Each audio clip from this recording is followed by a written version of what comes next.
De retour dans le jeudi anthropologie, nous passons maintenant au cours à savoir l'origine africaine du carême, professeur. Oui, totalement, parce que je pense qu'il faut que la plaisanterie cesse. Pourquoi je dis qu'il faut que la plaisanterie cesse? Parce que, vous savez, en fait, on se retrouve captif d'un courant de pensée qui se base en fait sur un truchement de la vérité pour nous faire croire que le passé c'était ça. Et je pense que là, il faut qu'on arrête. Il faut qu'on arrête cette affaire. C'est-à-dire il faut que tout le monde revienne à la réalité, à la vérité. C'est important de comprendre que nous sommes, nous, issus d'une tradition sédentaire et que l'Europe est issue d'une tradition nomade. Je veux bien que les nomades aujourd'hui revendiquent, je dirais, un certain nombre d'éléments liés au moment où ils se sont sédentarisés, mais il ne faut pas qu'ils décident de récupérer tout ce qui était le fruit des civilisations sédentaires qui ont existé des milliers d'années avant eux. Parce que là, je dirais, ça nous oblige à remettre les points sur les i. Et la chose, c'est que comme la croisière s'amuse beaucoup, il faut qu'on s'amuse quand même un petit peu avec la croisière. Alors c'est pour ça que je voulais revenir sur une chose. Le carême, c'est déjà le problème de la naissance du Christ. Parce que cette naissance du Christ, tout le monde sait que c'est du grand n'importe quoi.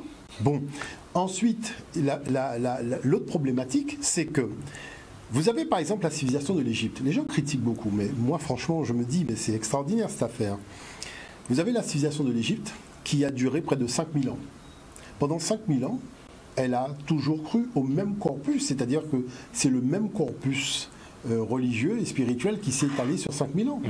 Quand vous prenez n'importe quelle civilisation occidentale, un coup ils croient en ça, un coup ils croient en ça, un coup ça change, ça rechange, ça change, ça rechange. La mythologie est complexe. C'est-à-dire la Grèce antique, c'est ça, ça n'arrête pas de changer, rechanger. On voit bien les moments où ils sont passés, puisque c'est tellement récent, du polythéisme au monothéisme, et puis c'est un monothéisme en embuscade pour finalement finir sur quelque chose qui est plus proche des valeurs de l'Égypte. Donc à partir de là, c'est vrai que c'est quelque chose de particulier. Mais je voudrais, pour illustrer cette thématique-là, montrer le premier document. Parce que le premier document donne le là sur un certain nombre de choses, parce qu'avant, le 25 décembre, c'était la naissance de Mithra, Sol Invictus. Et c'était la fête de ce soleil, le 25 décembre. Et quand Constantin va décider de prendre sa réforme, puisque Aurélien, lui, empereur romain, avait tout simplement rendu le culte à Mithra et avait fait le culte officiel de l'Empire romain. Quand va arriver Constantin, il va faire du culte de Jésus un culte officiel, mais en reprenant les éléments de Mithra. Un petit micmac. Pourquoi? Parce que c'est un politicien. Il faut pouvoir contenter tout le monde. Donc on met dans la marmette un peu tout ce qui existe, d'un peu toutes les régions, puisque Rome, il y avait des gens qui venaient d'un peu partout, c'est un empire colonialiste. Donc à partir de là, voilà, pour solidifier autour de lui la personne de l'empereur, qui va prendre le statut du fils divin, voyez, tout simplement toutes les aspirations, aussi bien des monothéistes que des polythéistes.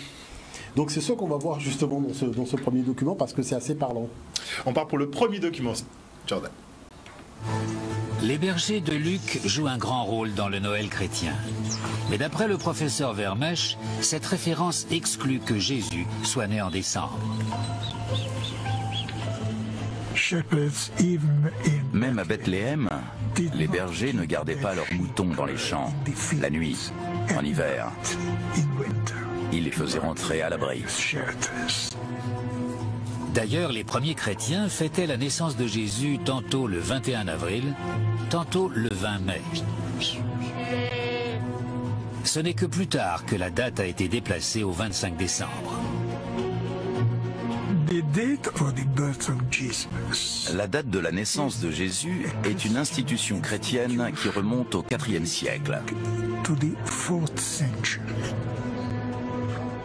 La date du 25 décembre a été choisie parce que dans le monde romain, elle correspondait à une fête, celle de Sol Invictus, le soleil invaincu.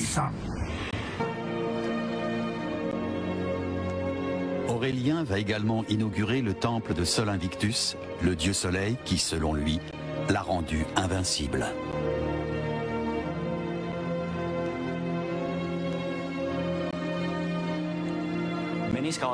D'après de nombreux historiens, c'était un moyen d'imposer une certaine unité au peuple de l'Empire, à des fins tant politiques que religieuses. Les deux n'étaient pas séparés dans l'esprit d'un Romain.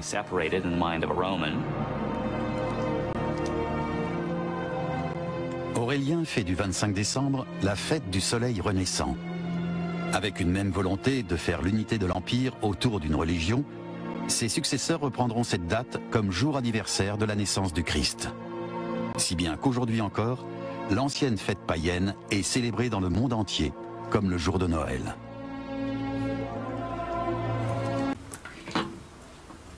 Donc on parle effectivement de ce 25 décembre. Voilà, donc parce que tout commence là, donc c'est-à-dire le solstice d'hiver. Et vous voyez que en fait, comme la Rome antique avait le pouvoir, les pleins pouvoirs à ce moment-là, ce qui s'est passé, c'est qu'il y a eu une réforme à partir de Constantin qui a imposé le Christ à la place de Sol Invictus, donc de Mithra, mais en gardant les dates festives de Mithra.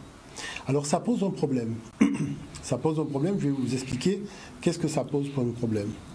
Ça pose le problème du 3e jour, et ça le pape même l'a dit.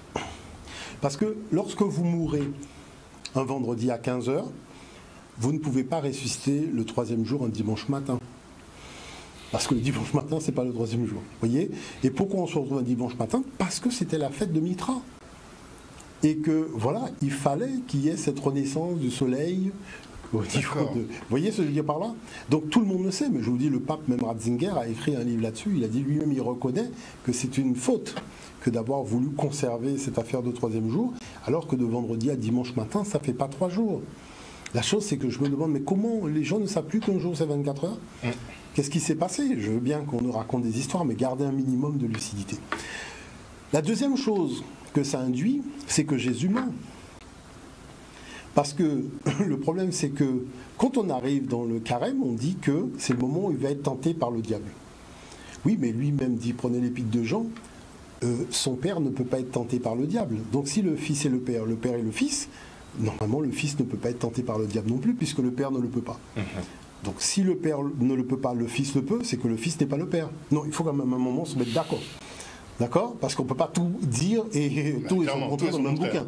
Voilà. Donc ça, c'est un souci. Bon.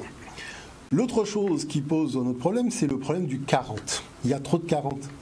Il y a les 40 jours, par exemple, de Noé, avec le déluge, les 40 jours du carême, les 40 jours des Hébreux dans le désert, les 40 ans, les 40 jours qu'il a fallu attendre avant de monter au sommet du mont.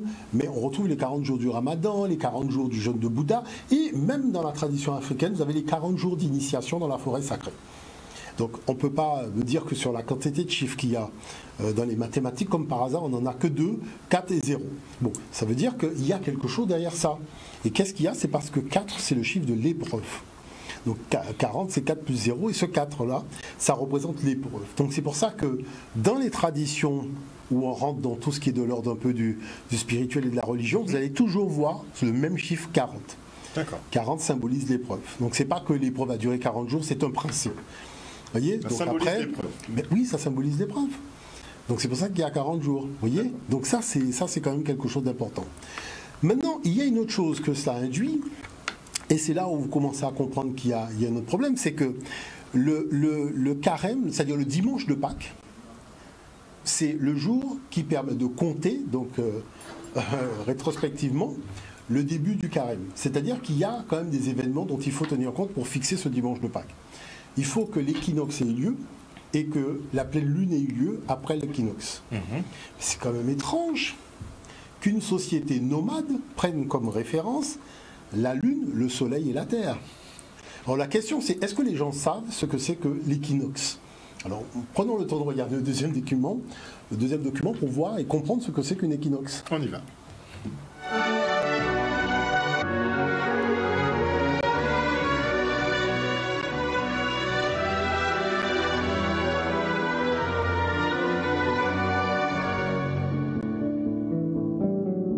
Cette semaine, c'est l'équinoxe, le début du printemps. Nous ressentons notre périple autour du soleil grâce aux saisons. Hiver, printemps, été, automne, de nouveau hiver. Comme son axe est incliné, la Terre se présente au soleil sous des angles différents. Quand la Terre est ici, le soleil, à midi, est à la verticale de l'hémisphère sud. Là-bas, c'est l'été. Alors que la plus grande partie de la journée, l'hémisphère nord est à l'ombre. C'est l'hiver. Puis, au fur et à mesure que la Terre avance sur son orbite, la ligne où le Soleil tape à la verticale monte vers l'équateur. L'équinoxe, c'est le jour où le Soleil est à la verticale de l'équateur. Le nord et le sud en profitent équitablement. Pour l'hémisphère nord, le printemps commence. Comme la Terre continue son périple, la ligne où le Soleil tape à la verticale monte encore vers le nord. Et là, au mois de juin-juillet, l'hémisphère nord sera tourné vers le Soleil. Les rayons nous arriveront sous un angle plus direct, ce sera l'été, on aura chaud. Voilà, donc je dirais c'est très intéressant et c'est très important parce que l'équinoxe, c'est à la fois le seul moment où la Terre elle est droite, donc il y a deux équinoxes, mars et septembre, donc la Terre elle est droite que 2 fois, mais c'est le moment où la durée du jour égale la durée de la nuit. Parce que, vous avez vu au niveau de l'équateur, le soleil est vraiment face au soleil. Donc qu'est-ce qui se passe? Vous comprenez bien qu'une tradition nomade ne peut pas être à l'origine d'un tel savoir, c'est pas possible. Parce qu'il faut observer quand même. Il faut observer. Donc ça, c'est important de le comprendre, puisque on voit bien que là, il y a quelque chose qui cloche. La chose qu'il faut savoir, c'est que on se retrouve avec 3 corps, d'accord? Le soleil, c'est Sunday, c'est-à-dire Sunday, le jour du dimanche, le jour de Mitra. Et vous allez dire, mais pourquoi le lundi de Pâques? Parce que il faut attendre la pleine lune après l'équinoxe. Et lundi, c'est le jour de quoi? C'est le jour de la lune. Vous avez les 3 corps qui sont en relation, c'est-à-dire le soleil, d'accord, donc qui va marquer l'équinoxe, la Terre, qui va avoir une durée stable entre le jour et la nuit, et la lune. Donc c'est pour cette raison que vous retrouvez ces 3 corps-là dans les jours de fête. Est-ce que vous voyez? Et la chose, c'est qu'à partir maintenant du lendemain de l'équinoxe, comme le jour va l'emporter sur la nuit, ça correspond au renouveau de la végétation, au renouveau de la nature. Et c'est de là que vient une autre tradition africaine qui est l'œuf cosmique. L'œuf cosmique, c'est-à-dire c'est un œuf qui contient toutes les composantes de la nature. Et cet œuf, donc, éclot à l'équinoxe, parce que c'est le printemps. Parce que tout simplement la nature renaît, les bêtes vont mettre bas, les arbres vont avoir des germes, voilà, on va pouvoir commencer à voir l'agriculture, récolter et compagnie. Donc c'est cet œuf cosmique là donc, qui éclot et tout va sortir de là au stade d'embryon et va commencer à croître. Donc c'est de là que viennent les œufs de Pâques, par exemple, vous voyez. Et la notion du lapin, c'est tout simplement parce que le lapin, c'est, je dirais, le côté vitalité reproductive de la nature. Parce que les lapins ne pondent pas d'œufs. Voilà. Donc voilà, il y a quelque chose qui n'est pas clair, mais c'est tout simplement qu'on a voulu vitaliser ça. Et les cloches. Et la cloche de Pâques. Alors la cloche de Pâques, c'est quand même, je dirais, quelque chose d'assez particulier. C'est-à-dire que vous avez la cloche en elle-même, elle est généralement un peu grise, elle représente la lune. Et le moyen du milieu qui va cogner contre la cloche, en fait, c'est le soleil. Ça veut dire quoi? C'est-à-dire le soleil rentre en résonance avec la lune. C'est pour ça qu'il y a les cloches. Pourquoi il rentre en résonance avec la lune? Parce qu'il y a eu la pleine lune. Comme il y a eu la pleine lune après l'équinoxe, donc on a justement ce corps stellaire. Parce que c'est très important pour nous, Africains. C'est important pourquoi? Parce qu'on a utilisé les 2 calendriers. On a utilisé le calendrier lunaire, on a utilisé le calendrier solaire. Donc quand la lune... c'est la pleine lune, elle rentre en résonance avec le soleil, mais pour nous qui avons utilisé 2 calendriers et qui étions dans l'agriculture, vous comprenez bien que c'est important. Maintenant, quand on parle de 40 jours, non, là quand même, il faut quand même arrêter. Même le journal La Croix, qui est un journal chrétien, a fait un article, au commencement était le grain. Au commencement était le grain pour dire quoi? Que nos ancêtres avaient remarqué qu'à cette période-là, lorsqu'on mettait un grain en terre avec l'épi, c'est 40 jours après que la germe sortait de terre. Et durant ces 40 jours, c'était 40 jours d'abstinence, de jeûne et de privation, parce qu'on considérait que ce grain qui représentait le Fils de Dieu, donc était parti en fait, parce qu'il faut voir que cet habitacle qu'est l'épi, c'est ça qui va donner naissance au sarcophage et au cercueil. Mais vous voyez bien que là, il y a un problème, parce que la Bible dit « poussière, tu reviendras poussière », c'est-à-dire l'idée que finalement la personne retourne en terre et disparaît dans la terre. Or, l'Afrique dit non, non, non, non. C'est comme le grain de blé avec son épi. On remet en terre, mais il renaît. Donc c'est un retour à la vie lié tout simplement à l'émergence solaire et à l'énergie que donne la Lune, puisqu'on sait que la Lune a une importance très importante au niveau de l'agriculture. voyez ce que je veux dire par là? Donc on voit qu'à partir de là, en fait, on se retrouve avec une tradition qui est totalement une tradition de peuple sédentaire, de peuple agraire. Et ce que nous dit la Rome antique, c'est le moment où ils ont commencé à intégrer dans leur circuit, tout simplement leur cycle de sédentarisation, ils vont commencer à intégrer la tradition africaine au travers de l'agriculture sous la déesse Isis, qui va devenir Cérès, qui va donner le carnaval, donc Carus Navalis, qu'on va finalement raccourcir en carnaval, parce qu'il ne faut pas oublier que tout ça, c'est lié toujours à la même période. Vous voyez bien qu'il y a le carnaval, il y a le carême, il y a la pleine lune, il y a l'équinoxe. Donc vous voyez bien que c'est un habitacle de peuple sédentaire qui se livrait à l'agriculture. Est-ce qu'on a le temps de voir le dernier document que j'ai? Oui, je pense qu'on peut y aller pour le troisième document. Pour le troisième document. Parce que c'est important de voir là. Ceci est le soleil. L'histoire abonde de gravures et d'écritures remontant jusqu'à 10 000 ans avant Jésus-Christ, reflétant le respect et l'adoration des peuples à l'égard de cet objet. Et il est aisé d'en comprendre pourquoi.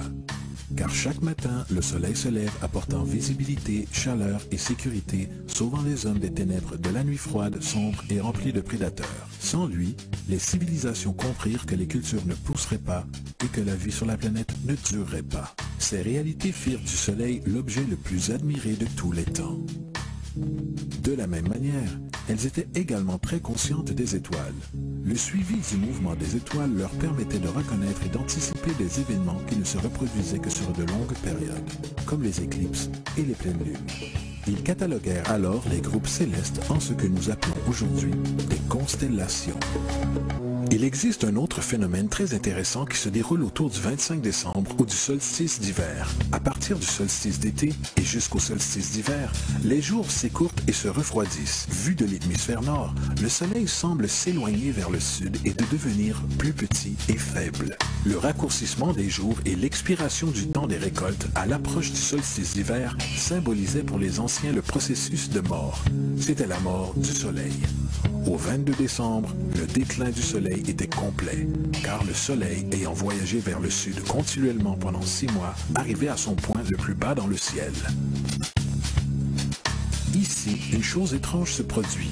Le soleil cesse de descendre vers le sud, du moins perceptiblement pendant 3 jours. Durant cette pause de 3 jours, le soleil se situe à proximité de la constellation de la Croix du Sud, ou Crux. Et après cela, le 25 décembre, le soleil se décale d'1 degré, cette fois-ci vers le nord, présageant les jours plus longs, la chaleur et le printemps. Et ainsi il fut dit, le soleil mourut sur la croix et après 3 jours de mort ressuscita ou renaît. C'est pourquoi Jésus et de nombreux autres dieux du soleil partagent le concept de la crucifixion, des 3 jours de mort et la résurrection. C'est la transition du soleil juste avant son changement de direction pour retourner dans l'hémisphère nord et apporter le printemps, donc le salut. Cependant, ils ne célébrèrent pas la résurrection du soleil avant l'équinoxe du printemps, soit Pâques. Parce qu'au moment de l'équinoxe de printemps, le soleil vainque officiellement les ténèbres maléfiques, puisque les journées à partir de ce moment deviennent plus longues que les nuits, et les conditions revitalisantes du printemps émergent alors. Comme quoi, tout a une explication logique. Voilà, c'est-à-dire qu'il y a quand même 2 choses qu'il faut quand même, sur lesquelles il faut insister. La première chose, c'est cette constellation qui est la Croix du Sud, parce qu'on se rend compte qu'elle est inconnue, je dirais, pour la plupart des gens, alors que au nord, c'est l'étoile polaire, mais pour le sud, c'est la Croix du Sud. C'est pour ça que beaucoup de pays dans le sud ont la Croix du Sud sur leur drapeau. Ça, il faut le savoir.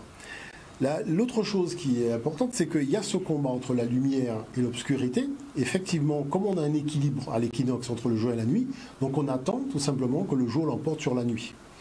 Et ce qu'il y a de très particulier dans l'affaire, c'est que le fils de Dieu, Osiris, est comparé au grain qui est mis en terre et qui renaît. Eh bien, qu'est-ce que vous allez voir dans, je dirais, la documentation chrétienne? Vous avez même des chansons où Jésus est comparé au grain, alors que c'est un peuple éleveur de brebis, c'est pas un peuple qui s'est manifesté par l'agriculture.